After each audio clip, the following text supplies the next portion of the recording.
Voilà, bonjour à tous et à toutes. Bienvenue pour ce webinaire qui concerne la blockchain, notamment les faux diplômes et les faux CV.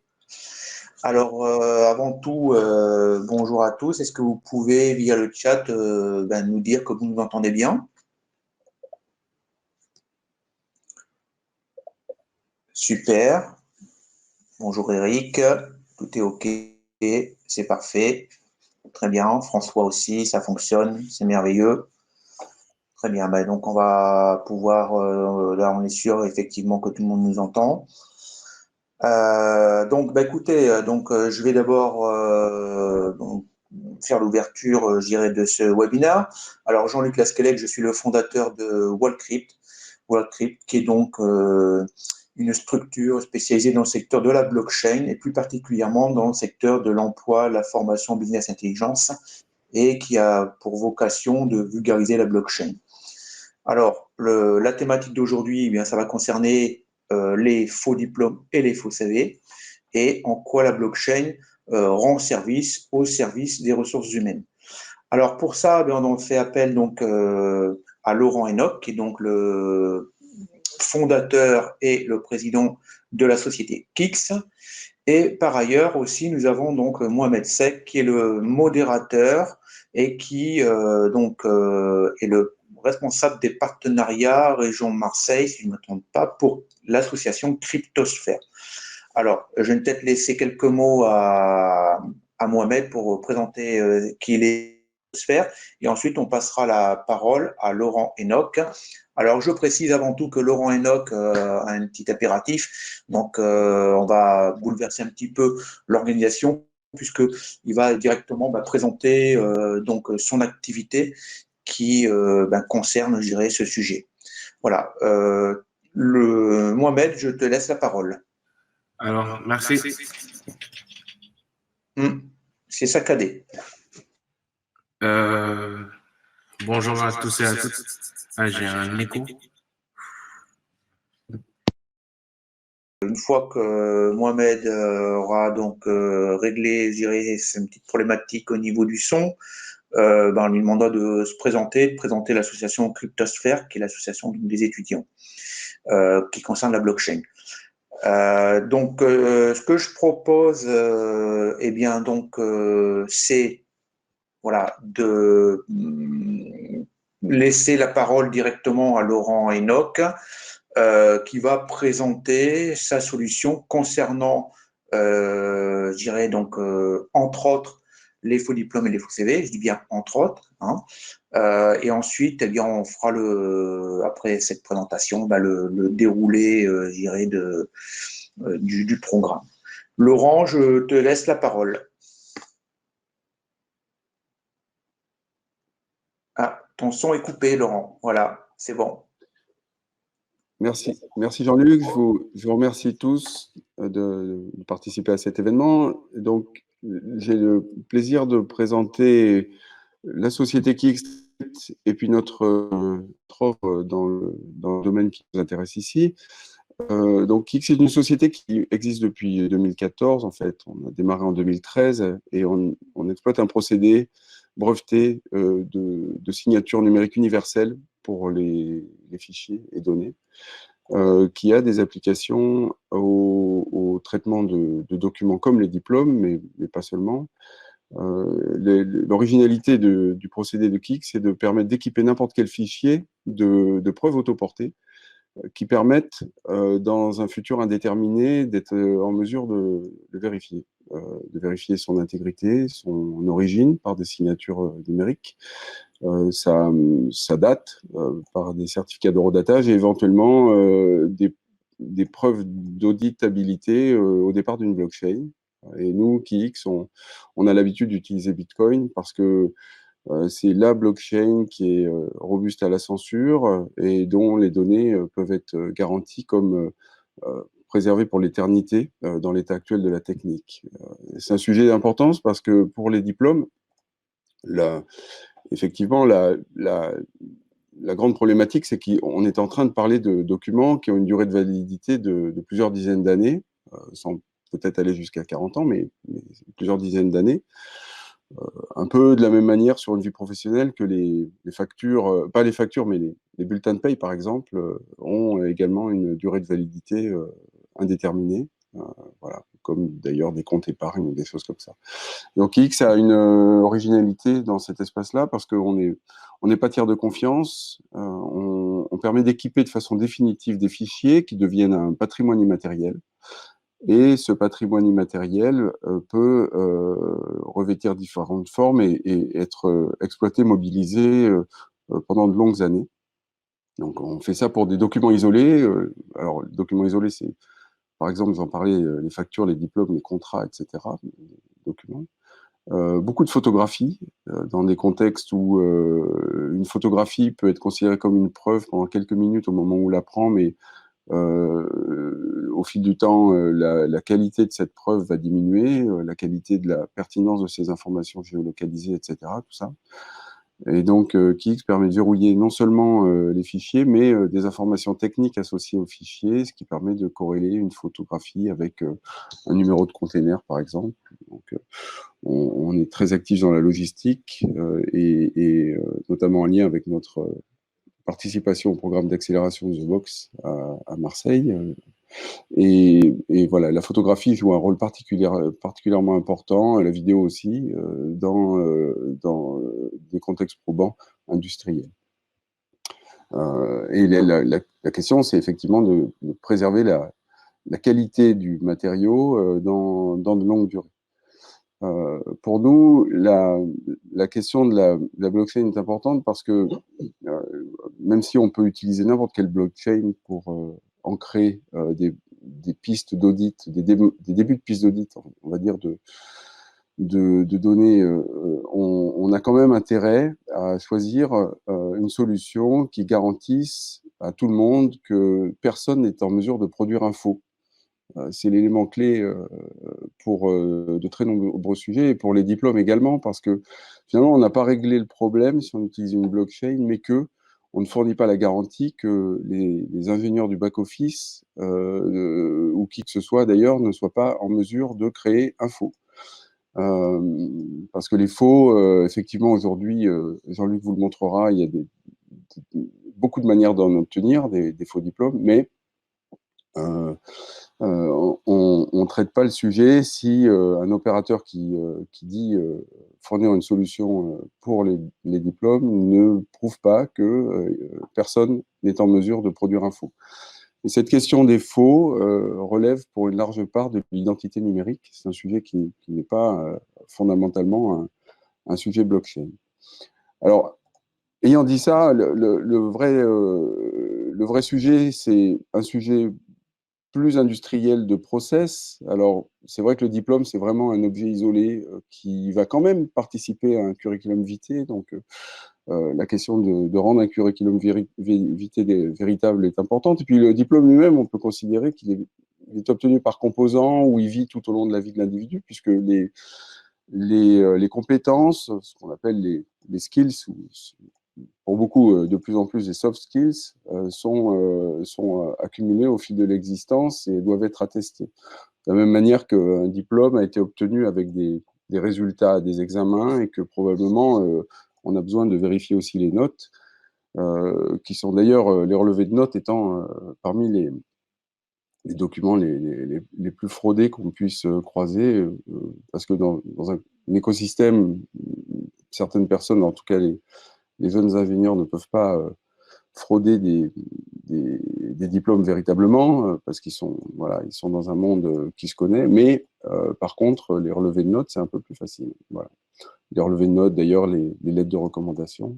Et bien entendu, c'est un sujet réputationnel pour les écoles, parce que il n'est pas bon pour une école de laisser circuler des faux diplômes, puisque ça peut entacher la réputation de l'école, bien entendu. Alors là-dessus, de la même manière, Jean-Luc aura sûrement beaucoup de choses très, très intéressantes à vous dire. Et Kik, sinon, pour aller un chouïa plus loin, propose aussi de traiter des process, donc des process éventuellement avec de très nombreux participants, en créant des registres inviolables de séquences d'événements et de données, Donc, ils sont tout à fait applicables à la collecte des événements diplômants qui peuvent jalonner la vie d'un individu, puisque, comme je disais, on va avoir des attestations de stage, on va avoir des attestations de compétences, des MBA, des choses comme ça, des diplômes complémentaires qui vont parcourir la vie d'un individu et donc contribuer à ce que chez KIX on appelle sa story, euh, avec notre offre KIX Stories, qui est utilisée pour la logistique, comme je disais tout à l'heure, qui est utilisée pour la traçabilité alimentaire. On a la très grande fierté de fournir la solution de traçabilité de Bonjour le Bon, qui est une entreprise qui distribue des produits à la fois équitables et super bio, on va dire, avec des mesures tracées de résidus.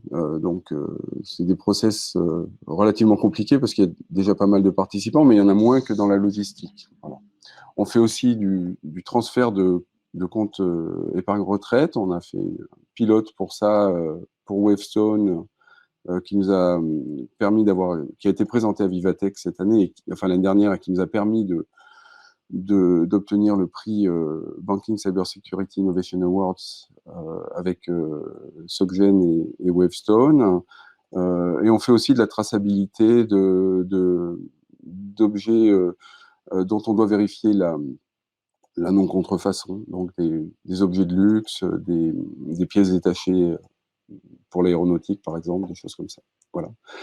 Donc, ayant dit ça, je propose de vous faire une toute petite démo de comment marche notre offre, que vous ayez une idée de ce que permet KIX dans la protection de ce type de document. Je vais tenter un partage d'écran.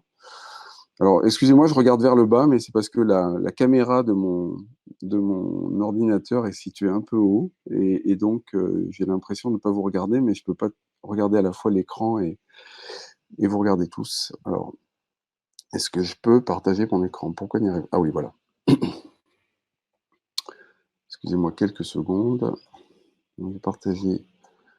Voilà, casse, partager. Est-ce que vous voyez cet écran? Alors, je vais commencer par ça. Est-ce que vous voyez cette page avec plusieurs exemples de fichiers, tout le monde voit? Oui, apparemment. Oui, vous ne pouvez pas répondre. Ok, merci d'avoir répondu. Donc, voilà, ça vous montre qu'on est capable de traiter des fichiers. Alors, la propriété très très forte que vous pouvez constater, c'est, vous le voyez, vous comprenez peut-être pas, mais en fait, le QR code qui sont écrits sur le fichier par une application de notre technologie sont précisément les identifiants numériques du fichier lui-même.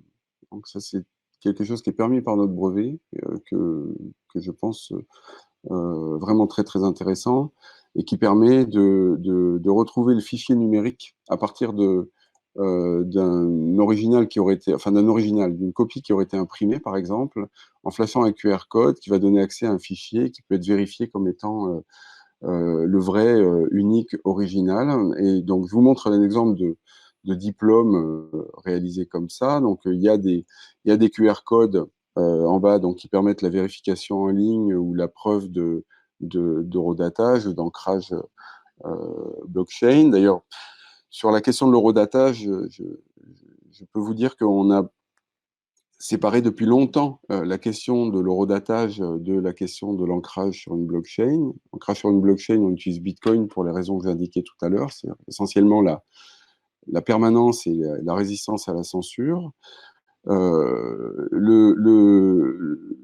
Pour l'horodatage, on utilise des solutions techniques approuvées par le marché, les horodatages certifiés de type RFC 3161. Voilà, et donc le document comporte à la fois une copie enfin un scan du PDF, si on veut, un scan du diplôme lui-même, et puis différents QR codes qui permettent d'accéder à des informations particulières. Et ce qui est intéressant, c'est que notre solution permet de vérifier ce type d'éléments. Alors, je vais vous montrer ça. Donc, je récupère, donc je peux cliquer ici sur le fichier. Je vais le récupérer dans un dossier. Donc, c'est le dossier que vous avez vu. Vous voyez que le dossier porte un nom compliqué, c'est peut-être difficile à lire, mais le nom n'a aucune importance avec la technologie KX. Tout est injecté dans le fichier. Et si je choisis de vérifier ce fichier, je vois que le signataire a l'identité 17 UMC, etc., que l'identifiant unique a été vérifié, j'ai des informations de date, et je peux aller cliquer sur des détails et obtenir d'autres informations, dont des informations d'horodatage, une description technique, etc., et la possibilité de faire une recherche Google, par exemple, de la clé publique qui a été utilisée pour signer, donc l'identité Bitcoin. Par exemple, ici, vous voyez que si je fais une recherche sur Quant, j'obtiens deux autres documents qui sont certifiés par KX avec cette même identité, donc ils sont disponibles sur notre site, donc ça peut être considéré comme une preuve d'identité en soi. Si je cherche ma propre, enfin, une identité numérique que j'utilise depuis longtemps, 16VJBG, sur laquelle j'avais tweeté, vous voyez, en mai 2015, alors je sais pas, je peux peut-être vous montrer ce tweet ici. Donc, s'il veut bien. Donc, en mai 2015, j'ai tweeté que j'utilisais cette identité-là pour signer avec la technologie KX. Donc, KX utilise les algorithmes de Bitcoin depuis le début. Hein, depuis 2013, on signe avec des adresses Bitcoin à l'intérieur des fichiers. Et dans le cas des diplômes, c'est en complément avec des signatures qui sont produites par un back-office. Donc, si on va ici, vous voyez que je reviens sur la page de départ, je vois que j'ai accès à des documents. Je vais vous montrer une autre propriété de ce qu'on sait faire. Donc, si je récupère le document Digitizing the Supply Chain, là, qui est ici, il est en bas dans mes téléchargements, et que je le vérifie, vous allez voir que ça marche bien. Donc là, j'ai une autre identité numérique qui a été celle-là identifiée comme provenant d'une raison sociale connue, c'est KX, c'est pas juste une identité pseudonyme. Et j'ai des détails avec des informations d'horodatage, etc., une date de certificat RFC 3161 que je peux télécharger, l'identifiant de la transaction Bitcoin, etc., la possibilité de vérifier plus de métadonnées KX, dont celle de faire une vérification de la signature. Je pense que ça marche ici. Voilà. Je vous remontre donc cette page de certificat ici. Vous voyez que ça s'applique à de nombreux documents. Et notamment, on a un partenaire qui est la société ePressPack, qui utilise cette technologie-là pour certifier des communiqués de presse.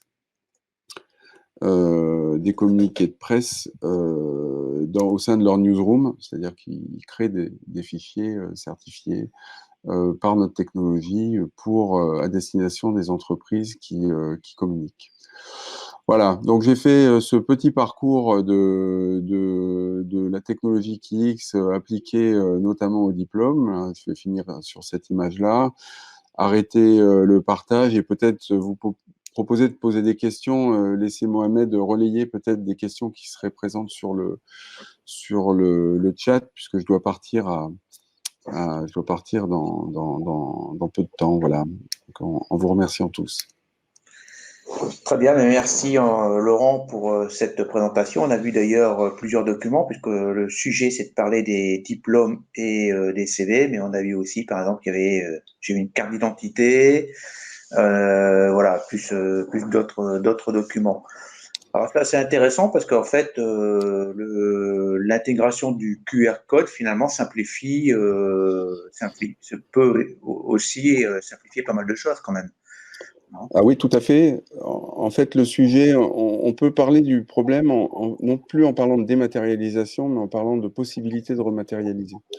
Parce qu'un des enjeux de la capacité des gens à accepter de rentrer dans un process dématérialisé, c'est la confiance qu'ils ont dans le pur numérique. Et beaucoup de personnes réimpriment des documents numériques, comme on fait d'ailleurs pour certaines personnes ne prennent pas le train sans avoir imprimé leur billet électronique qui porte un QR code. Pour autant, ils auraient pu tout à fait utiliser un autre moyen pour vérifier ce QR code directement à partir de leur smartphone ou des choses comme ça. Donc, il y a un sujet de rematérialisation. Les gens veulent rematérialiser. Pour autant, le seul objet qui fait foi, c'est l'original numérique certifié. Et donc, il faut être capable de revenir à l'original numérique certifié, notamment en flashant un QR code qui contient son identifiant unique. Alors, on a une question de François. Vas-y, alors Mohamed, je te laisse la parole. Il y a François Meignet qui demande quel est le coût pour le client d'intégrer le QR code sur un document. Je pense qu'il veut plutôt savoir le coût de la certification d'un diplôme ou d'un document afin de mettre un QR code. Alors, en fait, nous, Kix, on a un modèle économique qui repose sur de la licence et des volumes. Donc, on a un coût au document. C'est variable selon les contextes économiques et je ne peux pas annoncer de prix ici, mais on est compétitif. D'accord. Donc, ça peut être un coût. On peut faire appel à Kix pour un seul document, par exemple. Non, en pratique, non. Alors, en fait, ce qu'on fait, c'est que oui, on peut. La réponse, c'est que la solution que je vous ai présentée, qui s'appelle CAS, Kix as an Amazing Service, ça veut dire, avec 3 A. CAS est délivré en SaaS sous licence, et donc un acteur qui traiterait des contrats internationaux en petit nombre peut tout à fait utiliser cette solution-là. Dans ce cas-là, le prix des volumes est marginal. Par contre, une école qui devrait certifier plusieurs dizaines de milliers de diplômes, par exemple, et de relevés de notes et de tout autre document, va avoir un coût à l'unité du diplôme. Alors, on a une autre question. Idéale, ce serait plutôt de faire du B2B, si je comprends bien. Ce serait plutôt de proposer aux écoles votre solution afin qu'ils puissent mettre tous les étudiants sur la boucle. Tout à fait. OK. En fait, le diplôme doit porter une double identité numérique. Et l'identité numérique de la raison sociale, donc en général qui est injectée dans le fichier sous forme d'un certificat, d'une signature à base d'un certificat, ce qu'on appelle un cachet serveur, qui est éventuellement agréé, qualifié au niveau des standards de qualification comme IDAS ou RGS, etc. Donc on peut aller à ces niveaux-là, c'est pas toujours nécessaire. Et l'identité numérique de la personne qui crée les diplômes certifiés, qui est infalsifiable et qui est en général une identité Bitcoin. On sait aussi traiter d'autres sortes de sources de signature, y compris avec des objets physiques comme des clés FIDO ou des choses comme ça, mais habituellement c'est une signature Bitcoin. Donc il y a une double identité qui est attachée à l'objet, et donc forcément ce diplôme a dû être produit par les gens qui en prennent la responsabilité, donc l'école. Alors, il y a une question d'Eric Messana. S'il y en a, quelles autres blockchains, autres que Bitcoin, apportent un niveau de maturité suffisant et permettent d'apporter en fait des garanties équivalentes, pérennes, résistantes aux attaques? Alors, il y a beaucoup de sujets. Non. Alors la réponse est non. Hein. Non. Une blockchain privée, une blockchain de consortium, toute blockchain qui n'oppose pas la preuve que ce qui est écrit est immune à des attaques des insider jobs pose problème. On parle d'objets là avec les diplômes qui vont devoir durer 40 ans. Donc c'est pas 40 ans, beaucoup de startups, y compris Kix, n'existeront peut-être plus. C'est une certitude que beaucoup n'existeront plus. Nous, je ne sais pas. Mais si on veut faire quelque chose de sérieux, il faut que les preuves attachées au diplôme puissent être vérifiées par n'importe qui pour une durée indéterminée. Donc, on a un sujet de tiers de confiance toute solution qui ressemble de près ou de loin à la mise à disposition d'une réponse de base de données est irrecevable. Voilà. Ça, c'est notre avis. Ouais, c'est vrai. Donc, ça laisse en haut de panier, on trouve les blockchains preuves de travail comme Bitcoin, les dérivés de Bitcoin comme Cash et puis SV, et dans une moindre mesure Ethereum, et peut-être plus classique, parce que Ethereum a prouvé qu'il y avait un problème de gouvernance en backtrackant hein, sur The DAO, donc c'est gravissime du point de vue qui nous intéresse là. Donc, pour nous, c'est un enjeu clé, et le fait que la piste d'audit provienne de Bitcoin est un élément fondamental. D'accord. Et c'est vrai que il y a un élément important, on n'y pense pas forcément, mais il faut que ça dure effectivement 20 ans, 30 ans, 40 ans. Et là, effectivement, si les sociétés effectivement ne sont plus là dans 40 ans, ce qui est tout à fait possible, hein, forcément, bah, il faut que ça perdure dans le temps et qu'on puisse retrouver ces documents qui ont été sécurisés quoi, sur la blockchain, quoi, en fait. Hein. C'est ça. On verra ce que sera dans 40 ans les nouvelles technologies, mais en tout cas, comment ça a évolué, mais en tout cas, ouais, c'est important. Les nouvelles technologies seront considérables, mais la capacité à casser la blockchain de Bitcoin restera a priori, selon ce qu'on en sait aujourd'hui, nulle. On ne peut pas réécrire l'histoire de Bitcoin. Voilà, c'est l'élément clé. D'accord. Écoute, Laurent, te remercie pour ton intervention. Est-ce que parmi les personnes, vous avez encore quelques questions avant de te laisser partir sur ton rendez-vous, puisque tu vas être en retard. Mais, je pourrais répondre par écrit, Jean-Luc, si tu prends copie, je répondrai directement à tout le monde. Ça va, d'accord, très bien. Mais bon, s'il y en a une dernière, je prends. Hein. Voilà, écoutez, profitez. Si vous avez une question pour Laurent, allez-y. Donc, apparemment, pour l'instant, il n'y a pas de questions. Mais si pendant le déroulé, effectivement, il y a des questions qui viennent, je t'en ferai part. Et puis, on pourra effectivement répondre par mail aux personnes. Et j'ai oublié de préciser que le webinar, de toute façon, il y a un replay. Hein, et puis, il sera mis aussi en ligne sur YouTube. Voilà. Bon, écoute, Laurent, merci Jean-Luc. Merci Jean-Luc de cette invitation. Merci à tous. Voilà. À très bientôt, Laurent. Merci beaucoup. Au revoir. Bon, donc, je profiter la main, voilà. Pour présenter Cryptosphère avant de découvrir sur le PPT. Alors, bonjour à tous et à toutes. Désolé pour le problème technique. Je m'appelle Mohamed, je suis responsable partenariat chez Cryptosphère. Alors, Cryptosphère, c'est le premier projet étudiant multitechnologique en France, historiquement spécialisé dans le domaine de la blockchain et des crypto-monnaies. Donc, actuellement, nous sommes dans 4 villes en France, Marseille, Paris, Lyon, Rennes, et une ville en Angleterre qui est Londres, avec une centaine d'étudiants répartis dans les top 10 des écoles de commerce et d'ingénierie. Et si vous voulez en savoir plus sur le projet, vous pouvez nous suivre sur tous nos réseaux et visiter notre site web cryptosphère.org. Ensuite, je vous invite aussi à participer au sondage sur le webinaire. Il y a 2 sondages actuellement et vous pourrez y participer en même temps que vous pourrez suivre le déroulé du webinaire. Merci.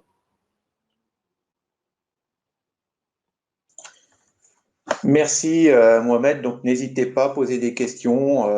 Si vous voilà, on est là pour y répondre. Vous avez effectivement, on a créé deux petits sondages. Voilà, donc pour avoir votre avis sur, je dirais donc la fraude qu'il peut y avoir en ce qui concerne les diplômes et les faux CV. Ouais. Donc, sur le sujet, donc la première question qu'on va aborder, qu'on abordera, ça va être de savoir, à votre avis, on organise un webinar sur ce sujet, mais pour quelle raison? Tout simplement parce que c'est intéressant de pouvoir mesurer l'ampleur de ce fléau. Ensuite, on va parler des initiatives pour protéger les diplômes. Donc là, on vient de voir Kix qui a présenté sa solution. Il faut savoir que Kix, comme il a évoqué, existe quand même depuis l'année 2013. Donc, il a quand même un recul relativement important là-dessus. On va voir comment acheter un faux diplôme. En quoi la solution blockchain est intéressante. Quelles sont les applications? Pourquoi, comment certifier un CV? Voilà. Donc, maintenant, l'objectif, c'est, on parle de faux diplôme, de faux CV. Alors, donc là, on aurait pu effectivement recenser de très nombreux articles, mais le plus important, c'est effectivement de prendre conscience que c'est une problématique à l'échelle mondiale, aussi bien pour les diplômes que pour les CV. Là, ça va être sur l'Europe, vous voyez, donc une personne qui a menti sur son CV pendant 20 ans. Ça se passe en Suède. C'est un militaire haut gradé. On peut se dire comment c'est possible qu'à l'heure d'aujourd'hui, on peut, au niveau de l'armée, mentir sur son niveau d'études. Voilà, donc ça, c'est, je dirais, un premier article un premier article, en fait, je dirais qu'on a recensé, mais on pourra en recenser beaucoup. Alors, le second, ça se passe en Espagne. Voilà, une université qui est soupçonnée d'avoir fourni 500 diplômes de droit à des, à des étudiants italiens. Ensuite, alors l'Inde. Voilà, donc apparemment l'Inde, champion des faux diplômes. Alors il y a un petit sondage là-dessus qu'a créé Mohamed. Si vous cliquez sur sondage, vous verrez une question qui a été posée à ce sujet-là. Donc on s'aperçoit que je dirais les hommes politiques sont concernés. Si tu veux en toucher quelques mots, Mohamed, là-dessus. Oui, bien sûr. Parce que ce qui est étonnant dans ce sujet, c'est que les politiques, les enseignants et des secteurs tels que la police sont touchés. Et ce sont des secteurs très majeurs dans des pays comme en Afrique. Aujourd'hui, dans les articles qui suivent, nous allons voir qu'en Afrique, il y a beaucoup de fonctionnaires qui ont des faux diplômes. On a des problèmes de gouvernance. On a des problèmes d'enseignants avec des faux diplômes. On sait très bien qu'un enseignant avec un faux diplôme ne peut pas transmettre un bon savoir à un étudiant ou à un élève. Du coup, ça va avoir une répercussion sur la génération qui vient. Et c'est un vrai fléau que les gens minimisent parfois et qui est actuellement, qui a des réponses telles que la blockchain et qui mérite d'être prise au sérieux. Voilà, donc effectivement, donc c'est pas à prendre à la légère puisque ça peut avoir un impact à l'échelle même d'un pays, quoi, en fait. Hein. Ouais. Alors voilà, pareil, le Niger, des milliers d'enseignants. Là aussi, tout à l'heure on parlait des militaires, là maintenant on va parler effectivement des enseignants, hein, des milliers d'enseignants qui n'ont pas de diplôme, donc qui ne sont pas formés. Qui sont faits repérer, c'est quand même une problématique à gérer. Ouais. En Tanzanie, alors là, on parle carrément de 10 000 fonctionnaires. Donc, on a parlé des enseignants militaires, des 10 000 fonctionnaires pour des faux diplômes, qui ont tous été licenciés, en fait, remplacés par des vrais diplômés. C'est bien ça. Voilà, donc là, en Algérie, en fait, un tribunal annule les faux diplômes de 2 ministres. Ça va même jusqu'au niveau des ministres. Ça veut bien dire quelque part que finalement, on vérifie pas les diplômes, quoi. Non. Et ça va à très haut niveau. Oui, bien sûr. Alors, quelles sont les initiatives pour protéger les diplômes? On va voir apparaître. Alors, en France, il y a l'Ordre des experts comptables qui est très actif sur le sujet. Donc, ils ont mis en place une solution. Donc, maintenant, tous les experts comptables qui sortent diplômés seront inscrits sur la blockchain. L'avantage aussi pour les experts comptables, de vulgariser en fait vulgariser cette technologie auprès de leurs clients, donc puisque eux-mêmes sont habitués à l'utiliser, et de faire part effectivement que c'est une vraie problématique. Alors là, j'ai souligné en rouge, on parle effectivement de faux diplômes, de faux CV, mais il y a aussi les passeports. Tout à l'heure, Laurent avait montré une carte d'identité. Ouais. Il y a aussi le permis de conduire. Alors, il faut savoir que et les faux titres de séjour. Donc, il faut savoir que pour les responsables des ressources humaines, les personnes qui recrutent, il faut avoir la garantie que la personne a vraiment encore son permis de conduire. Hein. C'est quelque chose de vraiment de très important. Je pense pas que ce soit fait, tout simplement parce qu'on va en parler après, mais les faux documents sont aujourd'hui tellement bien faits que on prend pas la peine d'aller vérifier, et pourtant c'est une vraie problématique. Hein. Voilà, donc on en parlait justement, obtenir en fait une copie certifiée conforme du rectorat, c'est très long à obtenir. Donc quand on est dans un processus de recrutement, finalement c'est sur la bonne foi du document qui est transmis, quoi. Hein.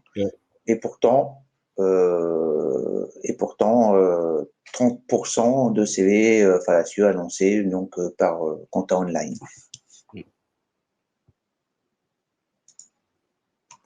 Alors, en France, donc, on a l'ordre de l'expert comptable qui a mis en place une solution. Et là, du coup, pareil, la Malaisie, devant l'ampleur de la fraude, a décidé de réagir. Et le ministère malaisien d'éducation donc a décidé effectivement de faire en sorte de lutter contre la fraude et de mettre en place donc des certificats blockchain, puisqu'il y va quand même de la réputation des universités du pays, en fait. Donc, on s'aperçoit que c'est vraiment un phénomène mondial et qu'il faut réagir. Alors, donc, on a parlé, là, on parlait de l'Asie, mais on peut parler aussi de la Suisse. Alors, en Suisse, en fait, voilà, pareil, les universités travaillent sur le sujet.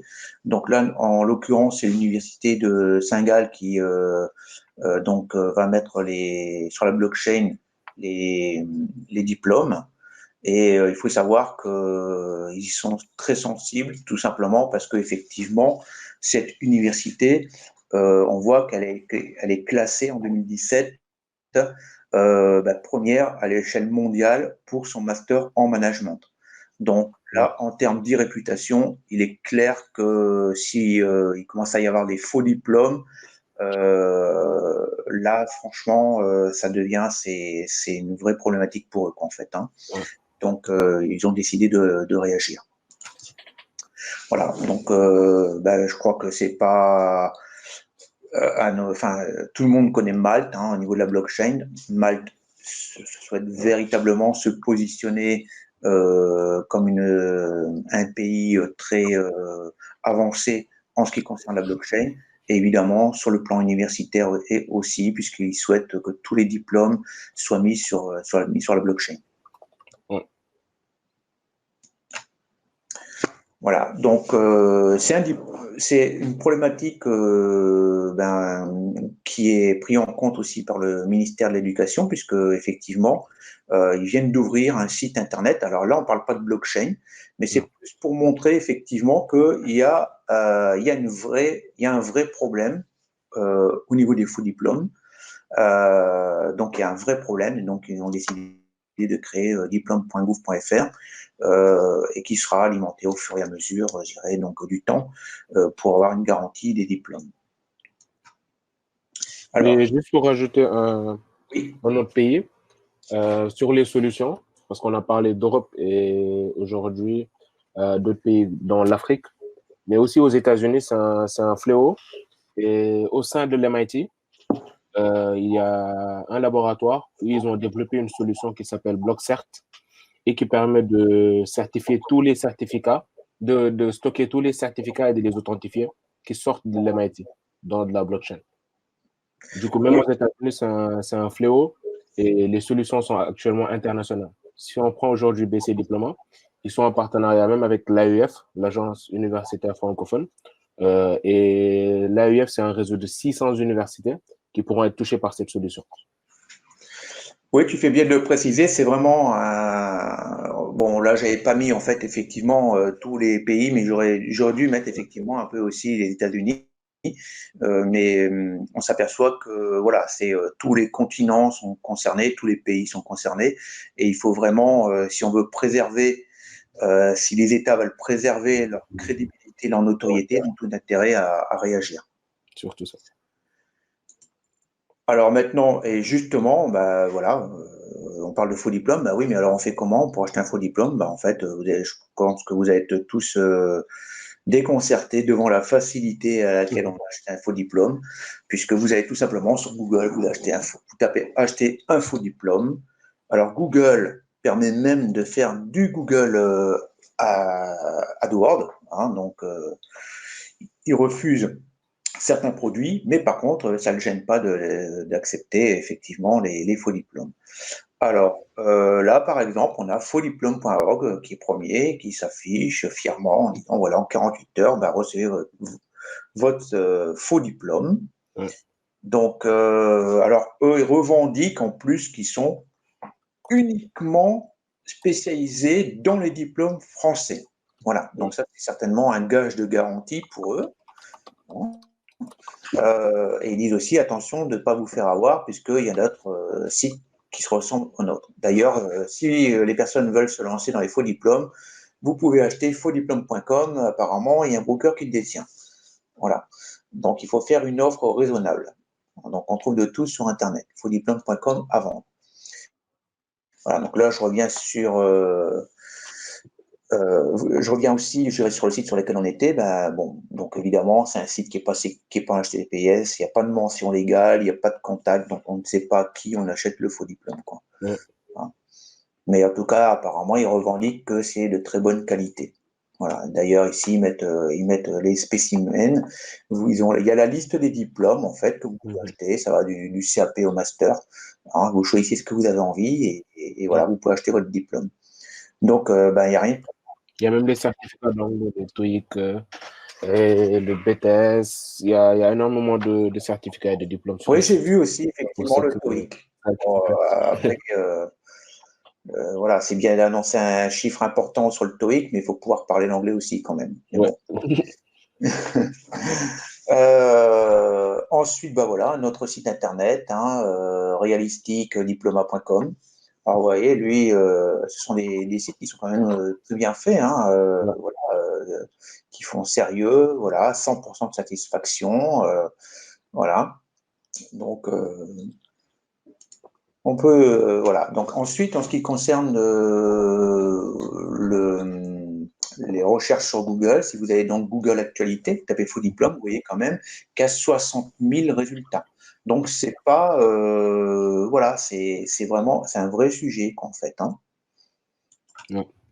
Voilà. Donc, en quoi la blockchain apporte une solution? Donc là, l'objectif du séminaire, enfin du webinaire, c'est pas d'expliquer ce qu'est la blockchain, hein. C'est plutôt de mesurer l'ampleur de cette problématique au niveau des faux diplômes, des faux CV, et de savoir que la blockchain, c'est une solution très intéressante, très importante, qui répond à cette problématique. Pourquoi?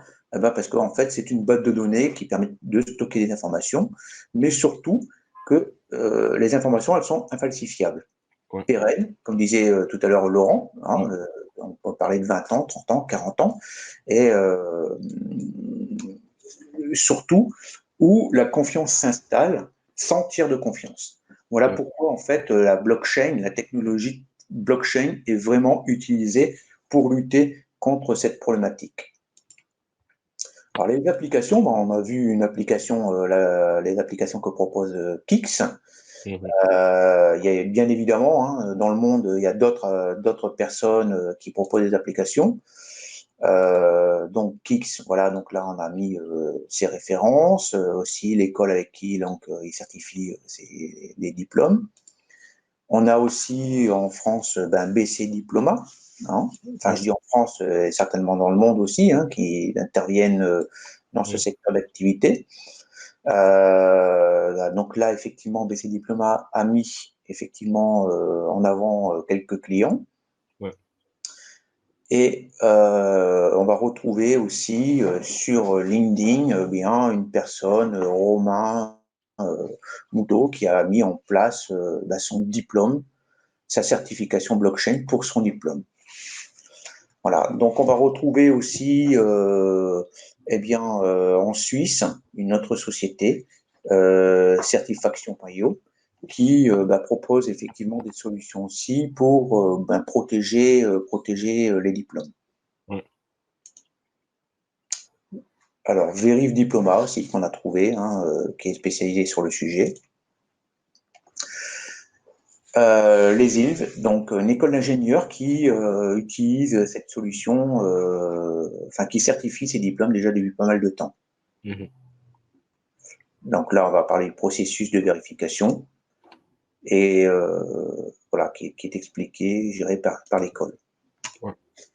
Alors maintenant, pourquoi et comment on va certifier en fait un CV? Parce qu'on part du principe qu'un CV n'est jamais rigoureusement exact. Alors, il faut savoir quand même qu'il y a 58% des employeurs qui ont constaté qu'il y a beaucoup de fausses informations sur les CV. Mhm. Donc là, comment on peut se protéger de ça? Donc, là, c'est un article de Forbes qui parle de l'avenir du recrutement et la blockchain. Et là, il y a une société qui s'appelle CV Trust. Alors, CV Trust vient d'obtenir un petit coup de pouce de la Commission européenne pour développer leurs applications. Voilà, donc ça, je vous laisserai aller voir un peu dans le détail ce qu'ils proposent. Mais sachez que vous pouvez, avec des applications comme CV Trust, faire en sorte que votre CV soit certifié. Voilà. Donc, on va trouver aussi notre application API.io qui certifie les CV. Donc, c'est quand même très intéressant de savoir qu'aujourd'hui, on peut certifier ses diplômes, on peut certifier ses CV. Et dans le cadre d'une recherche d'emploi, ça peut être très intéressant par rapport à un employeur d'avoir la certitude que les informations soient bonnes. Ouais. En plus, c'est un gain de temps et d'argent pour les recruteurs aujourd'hui, Exactement. que ce soit au niveau des RH, dans les écoles ou dans les entreprises. Alors justement, on parle des salariés, mais il faut parler, il y a Talao aussi, qui a mis en place, je dirais, donc une solution, puisqu'on parle on parle des salariés, mais il faut aussi ne pas oublier la sous-traitance. Ça aussi, c'est très important. Donc de pouvoir vérifier que quand on souhaite passer par des freelances, que les informations soient exactes. Donc là, c'est un petit article de Michael Page que j'ai mis, j'ai trouvé ça assez intéressant, qui parle comment sera le CV de demain, par exemple en 2030, en fait. Peut-être que tout le monde parle, on a parlé tout à l'heure des soft skills, mais peut-être que tout le monde passera forcément, la blockchain sera peut-être quelque chose de tout à fait normal et utilisé. Voilà, donc ça c'est un autre article que j'ai mis sur SQLivrage qui traite aussi du sujet. Voilà. Alors, ce qui est important, c'est donc aussi de voir que les étudiants, puisque là, Mohamed qui représente Cryptosphère, sont sensibles au sujet, puisque l'initiative Cryptosphère, elle est quand même, je dirais, bien présente en France et maintenant à Londres aussi. Et à l'échelle, donc c'est plus d'une centaine d'étudiants qui sont sensibilisés au sujet et qui en parlent autour d'eux. Et à l'échelle mondiale aussi, on va retrouver l'association Moosbelt University qui, elle, regroupe 79 universités du monde entier qui traitent sur le sujet. Donc 79 institutions du monde, dans le monde. Donc on s'aperçoit qu'effectivement, c'est un sujet qui intéresse pour certifier les diplômes, certifier les CV, mais aussi d'ailleurs au niveau de l'emploi, au niveau de la formation et au niveau de l'emploi, puisque c'est une technologie qui a un très très bel avenir Et aujourd'hui, il n'y a peut-être pas assez de monde de formés. C'est un peu pour ça que toutes les grandes universités ont créé, je dirais, des diplômes spécifiques à la blockchain. Et Moosebelt, aujourd'hui, ils ont la Blockchain Education Alliance, qui regroupe des étudiants, des écoles, des chercheurs et beaucoup d'acteurs aujourd'hui de la blockchain, Stellar, OneChain, etc. Et c'est une initiative qui a souligné parce que ça va permettre à toutes les parties prenantes de l'écosystème de travailler ensemble sur les sujets d'avenir. Voilà, donc je pense qu'il y a une belle synergie qui est en train de se mettre en place. Ouais. Et donc, effectivement, c'est bon de le souligner, quoi. Alors, l'emploi dans la blockchain, là, c'est un article tout récent du 12 janvier 2020. Donc, d'après LinkedIn, eh bien là, effectivement, au niveau du recrutement, eh bien, la blockchain se situe dans le top premier, dans le top 10 des compétences techniques les plus recherchées. Voilà. Donc ça, c'est, je dirais, un petit clin d'œil aux étudiants qui ne savent pas vers quoi s'orienter. Mais en même temps, ça veut dire qu'effectivement, voilà, la blockchain est bel et bien présente et un bel avenir devant elle. Voilà. Donc, alors, les avantages pour les RH. Les avantages de cette technologie pour les RH, eh bien, on en a parlé, hein, c'est de gagner un temps précieux en ce qui concerne la vérification des diplômes, gagner un temps précieux en ce qui concerne la vérification des CV, mais aussi gagner un temps précieux, parce qu'on a peut-être tendance à l'oublier, sur la sous-traitance, quand on fait des contrats de sous-traitance, hein, et puis aussi, et pourquoi pas, la paye, puisque la paye, quand on paye à l'international, voilà, la blockchain, pourquoi pas des smart contracts, hein, peut être mis en place. Hein. Et c'est également, puisque les responsables des ressources humaines ont entre les mains des données très sensibles, de pouvoir utiliser la blockchain pour bien avoir certitude que les documents soient bien protégés, notamment voilà, certificats médicaux des personnes absentes, des changements d'adresse, des informations fiscales. Ça veut dire que là, ça permet effectivement de prendre conscience pour les RH eh bien, que la blockchain a un champ très large au niveau des possibilités quand même. Hein. Il n'y a pas que le faux diplôme, ou le diplôme, le CV, mais ça va aussi sur la protection des informations. Voilà, donc pour terminer, authentifier vos diplômes et vos CV, c'est aussi, sachez-le, eh bien, gérer votre identité professionnelle et aussi protéger votre e-réputation, puisqu'on le voit bien que voilà, c'est quand même très très très facile de pouvoir raconter tout et n'importe quoi. Voilà pour cette présentation. Donc, si vous avez des questions, là il est 13h54, il nous reste quelques minutes, n'hésitez pas. On aurait pu effectivement aller encore beaucoup plus loin sur le sujet, mais déjà en 1 heure, ça permet déjà de dresser un petit peu le tableau, de voir qu'il y a une vraie problématique à traiter en ce qui concerne l'emploi et la formation à travers ces faux diplômes et ces faux CV, en fait. Alors, est-ce que vous avez des questions ?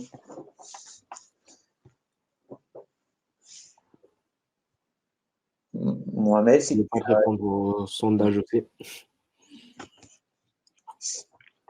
Si tu as des réflexions à apporter concernant, en tant qu'étudiant, comment toi tu vois la chose au niveau de la blockchain et de ce qu'on vient d'évoquer? Pour les diplômes, moi j'avais fait un entretien besoin avec des RH au niveau d'une école ici à Marseille.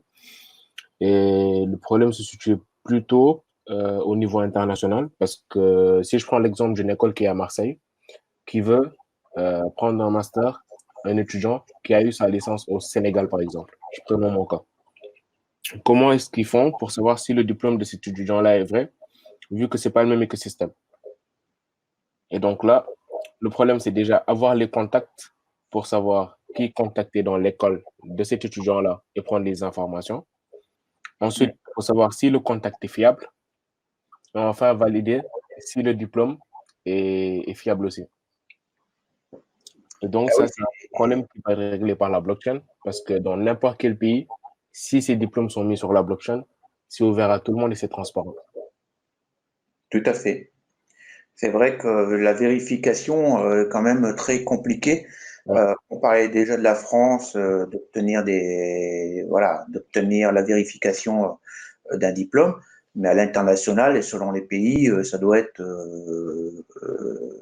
C'est très compliqué. beaucoup plus compliqué, effectivement. Ouais. Hein. Bon, du coup, j'en profite, il y a eu, je dirais, des réponses au sondage, donc peut-être Ah, aussi tu peux en parler, je Mohamed. les vois pas.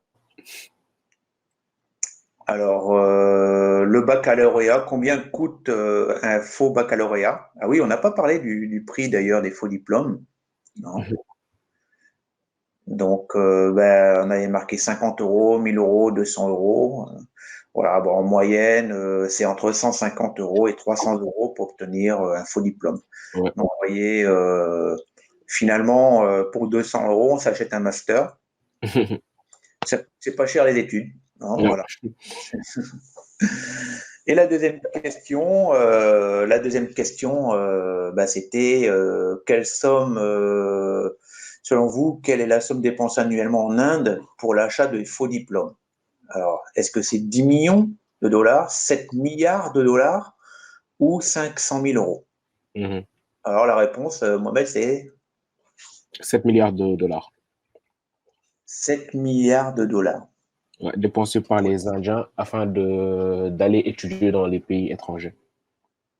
C'est hallucinant. C'est vraiment hallucinant. C'est incroyable, quoi.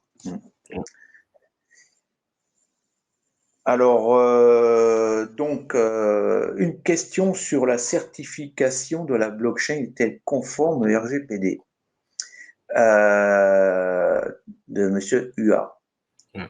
C'est une bonne question sur laquelle j'ai un peu du mal à m'engager parce que c'est un sujet sensible, le RGPD. Au niveau de la certification, ce qu'il faut savoir, c'est qu'on certifie en fait finalement un document. Donc le document, comment je vais dire, en fait, va recevoir, c'est pas le document entre lui-même qui est, je dirais, donc mis sur la blockchain, mais c'est finalement une clé crypto. Donc l'information n'est pas stockée. Sauf, par exemple, comme tout à l'heure, Kix, voilà, donc va stocker sur des informations sur ses propres, comment dire, d'après ce que j'ai compris, en fait, je dirais donc à part. Moi, je suis pas suffisamment spécialisé pour savoir si le RGPD et la blockchain sont, comment je dirais, bien gérés, s'ils vont bien compatibles. Voilà, c'est le mot que je cherchais. Non. Donc, mais apparemment, c'est plus le document en lui-même qui est certifié que son contenu, en fait. Ouais. Je l'invite à lire il y avait un interview, je pense, avec Blockchain Partner qui a été fait par le Journal du Net. Et effectivement, c'était sur la blockchain et la RGPD. Donc, Ouais. je t'invite à lire ce document-là. Bien vrai que Blockchain Partner, c'est plutôt blockchain privé, mais il y a des réponses assez intéressantes dans cette interview-là. Oui, je pense qu'on ne peut pas répondre systématiquement oui, non. À mon avis, Ouais. la réponse est peut-être plus complexe que ça. Effectivement, ça doit dépendre, je dirais, de quel type de blockchain, comment c'est stocké. Et là, ça pourrait d'ailleurs être intéressant que je remonte l'information à Laurent Enoch qui puisse effectivement, puisque la vidéo sera mise en ligne sur la chaîne YouTube, et je mettrai la question et je demanderai à Laurent Enoch pour sa solution Kix d'ailleurs de pouvoir répondre. Et puis, s'il y a d'autres prestataires, eh bien, ça serait intéressant qu'ils puissent effectivement aussi de leur côté pouvoir y répondre. Voilà, il est 14 heures, le webinaire est terminé. On vous remercie toutes et tous d'avoir suivi ce webinaire. Celui-ci est disponible en replay. et sera mis en ligne, comme je vous l'ai dit, sur la chaîne youtube.com/wallcrypt pour les personnes qui souhaitent pouvoir le communiquer dans leur entourage. Ouais. Merci Mohamed aussi également de ton intervention et à très bientôt à tous pour un prochain webinaire. Merci. À bientôt. À bientôt.